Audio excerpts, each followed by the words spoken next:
স্বাধীনতার 7 দশক পার, আজও পাকা রাস্তার অপেক্ষায় ভরতপুরের রাধানগর। ক্ষোভ উগড়ে দিলেন গ্রামবাসীরা।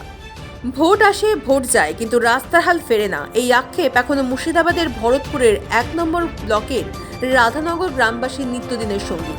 দেশভাগের সময় যে গ্রামের পত্তন হয়েছিল, দীর্ঘ 76 বছর পেরিয়ে গেলেও আজও সেখানে উন্নয়নের ছোঁয়া লাগেনি। গ্রামের প্রধান রাস্তাটি আজও কাঁচা ও জরাজীর্ণ।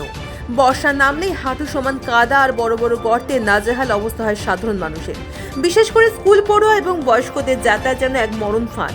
ক্ষুব্ধ গ্রামবাসীরা সম্প্রতি গণস্বাক্ষর সম্বলিত করে একটি আবেদনপত্র বিডিওর কাছে জমা দিয়েছেন। তাদের দাবি, গৌননগর গ্রাম থেকে রাধানগরের শেষ প্রান্ত পর্যন্ত 1600 মিটার রাস্তা অবিলম্বে পাকা পিচের করা হোক। প্রতিশ্রুতি আর কালক্ষেপণ নয়, বরং এবার দ্রুত বাস্তবায়নের দাবি তুলেছেন তারা। এ বিষয়ে ভরতপুর 1 নম্বর ব্লকের বিডিও দেওয়া শেরপা জানান, গ্রামবাসীরা বিষয়টি আমাকে লিখিত জানিয়েছেন। আমরা দ্রুতই সমস্যার সমাধান করার চেষ্টা করছি। প্রশাসন এই আশ্বাসে রাধানগরের বাসিন্দাদের শেষবারের মতো আশার আলো দেখছেন, নাকি আবারও তা নিছক নির্বাচনী প্রতিশ্রুতি হয়েই থেকে যাবে, সেটাই এখন বড় প্রশ্ন।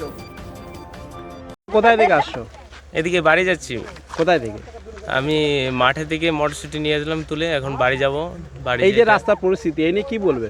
এই নিয়ে বলবো, রাস্তাতে যাতায়াত করতে খুবই অসুবিধা হচ্ছে। রাত্রে এই বাজারে নিয়ে যেতে হচ্ছে, খুবই অসুবিধা, যাতায়াত করতে পারছি না। আর যেতে অনেকটা টাইম লাগছে। আমাদের যেটায় 5টায় বাজার, সেটা আমাদের 3টের দিকে যেতে হচ্ছে ওইখানে। তার জন্য আমাদের খুবই অসুবিধা হচ্ছে। আমরা চাইছি একটা রাস্তা হোক, রাস্তা হলে খুবই ভালো হয়। এটা নাম? আমার নাম চয়ন হাজারি, বাড়ি রাধানগর।